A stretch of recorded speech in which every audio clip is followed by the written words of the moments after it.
Greetings, citizens of the world.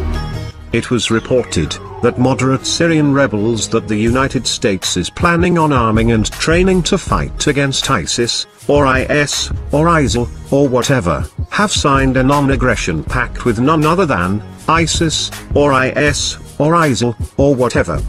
This is not new. The United States has been arming these very same rebels, even when they were openly aligned with ISIS and al-Qaeda, for over a year.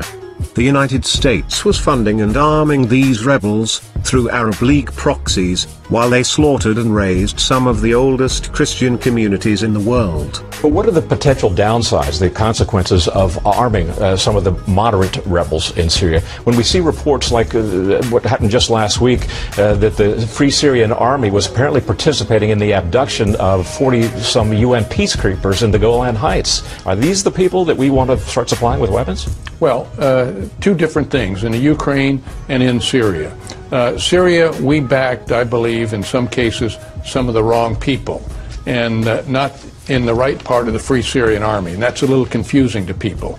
So I've always maintained, and go back quite some time, that we were backing the wrong types. I think it's going to turn out maybe this weekend in a new special that Brett Baer is going to have Friday that's going to show some of those weapons from Benghazi ended up in the hands of ISIS. So we helped build ISIS. Now there's a danger there, and I'm with you. At that time, the United States turned a blind eye, because the goal was not to defeat ISIS, it was to overthrow Assad, so a few thousand dead Christians were not really a big deal. Then ISIS did the unimaginable, they threatened the United States and other Western oil interests in Erbil, Iraqi Kurdistan's oil hub. Then the bombing began. Yes. They lied to the public on their corrupt corporate-paid mainstream media, by saying they were going to save innocent Yazidis trapped on a mountain, which they curiously called Christians. All the while, the airstrikes were actually targeting militants that were on the verge of taking over Erbil's oil distribution hub. Barack Obama was on corrupt corporate-paid TV to announce his plans to arm these rebels, in his renewed war on terror, and lied when he said the United States rescued the Yazidis that were trapped on Mount Sinjar. They did not rescue the Yazidis, the Kurds did.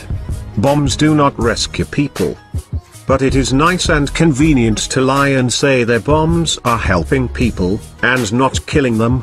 Not only that, but the Yazidis are far from saved. Just ask one of them about their humanitarian efforts, and how well they are working. Oh, that's right, they are not working.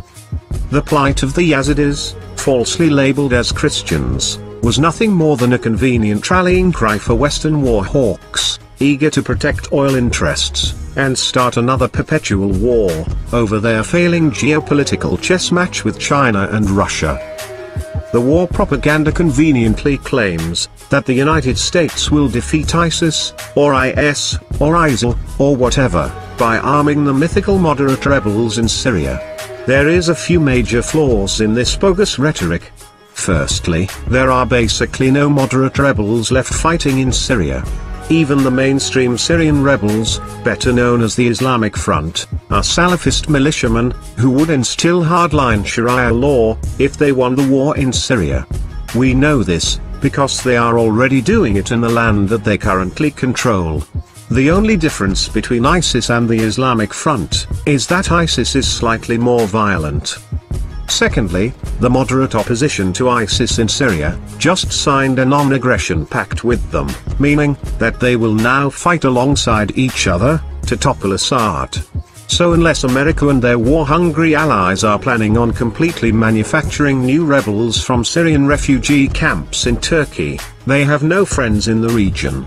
The guys they want to back, arm, and train, are fighting side by side with ISIS. This has not slowed down their march towards war, but we can still prevent Congress from funding this atrocity. The goal now is the same as it was last year: regime change in Syria, the toppling of the Assad government, and protecting some oil interests while they're at it. If you truly believe the United States is going to war with Iraq and Syria for humanitarian reasons, ask yourself why they were funding ISIS only a year ago while they slaughtered Christians. Why do they support the repressive Saudi regime? Why did they support dictators that oppress their people? Why did they overthrow peaceful governments in Libya, Guatemala, Chile, Iran, Iraq, and countless other countries? Why do they arm the Israelis who use their weapons to bomb children in Gaza? For humanitarian purposes? Or for money, power, and influence? Assad has made it clear that the United States airstrikes are not permitted in Syria. Keep this in mind if you have any interest in preventing World War III. Syria has a mutual defense pact with Iran, and Iran is under the protection of Russia and China. We do not think the world wants to go to war over a manufactured crisis of America's making, but it will, if it is pushed to that point. We are anonymous. We are legion. We do not forgive. We do not forget. To the corrupt corporate paid United States officials, we see you are walking on very thin ice. Let's see how long will the ice holds out. Until then, expect us.